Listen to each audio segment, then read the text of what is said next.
मैं आप सबका आह्वान करूंगा, हम सबकी जिम्मेदारी बनती है कि वास्तविक तथ्यों को समाज के सामने रखें, समाज को इन बातों से अवगत कराएं। तथ्य प्रमाणित है, आपके सामने प्रमाणिक तथ्य होंगे। समाजवादी पार्टी अपनी 4 बार की सरकार के समय ओबीसी और एससी और प्रदेश के युवाओं को कितनी नौकरी और रोजगार दी है, इन तथ्यों को निकालिए। और भारतीय जनता पार्टी की सरकार पिछले 7 वर्ष में कितनी की है, यह भी समाज के सामने रखिए और उसमें यह भी देखिए कि ओबीसी समाज के कितने लोगों को उसके माध्यम से नौकरी मिली।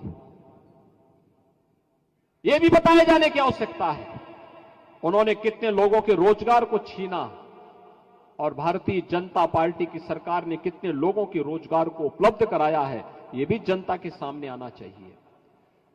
उन्होंने ओबीसी की सुरक्षा के साथ जो खिलवाड़ किया था, इन माफियाओं को पाल करके, इन्हें पलवित और पुष्पित करके, और उन्होंने कहां कहां पर ओबीसी समाज के मार्ग पर कांटे बिछाने का काम किया था, इससे भी समाज को अवगत कराने की आवश्यकता है। आपके पर्व और त्योहार में व्यवधान डाल करके प्रदेश को दंगों की आंख में झोंकने का जो काम किया था, उसके बारे में भी अवगत कराइए। आपकी खेती बाड़ी के मार्ग में जो इन्होंने अवरुद्ध पैदा किए थे, इसके बारे में अवगत कराइए।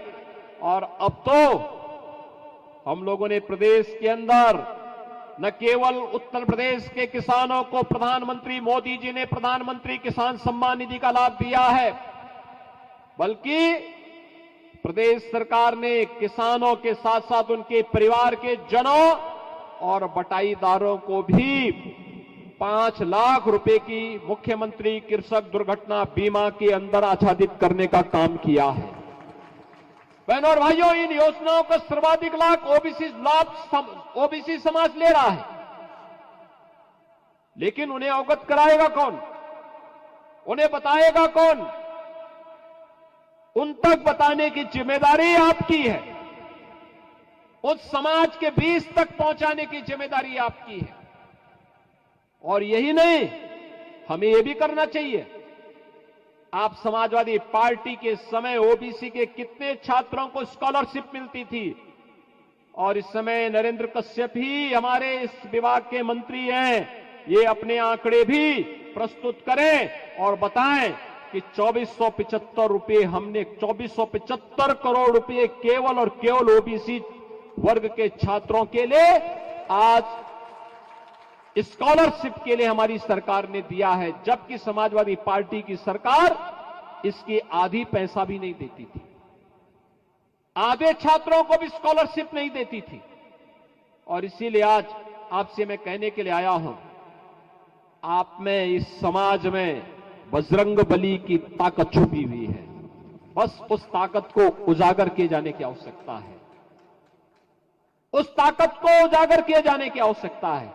रावण की लंका को जलाने में और उसको दहन करने में बहुत देर नहीं लगेगी। ये जो रावण आज गुमराह करके समाज को आपस में ही लड़ाने का काम कर रहा है, याद रखना, हमारा ओबीसी समाज मजबूत हो, यह महत्वपूर्ण है, लेकिन हमें सर्व समाज के साथ बेहतर समन्वय करके देश विरोधी और समाज विरोधी गतिविधियों में लिप्त तत्वों को बेनकाब करते हुए प्रधानमंत्री मोदी जी के नेतृत्व और मार्गदर्शन में विकसित भारत की परिकल्पना को साकार करने के लिए प्राण से जुटना है। यही तो छत्रपति शिवाजी महाराज का आह्वान था।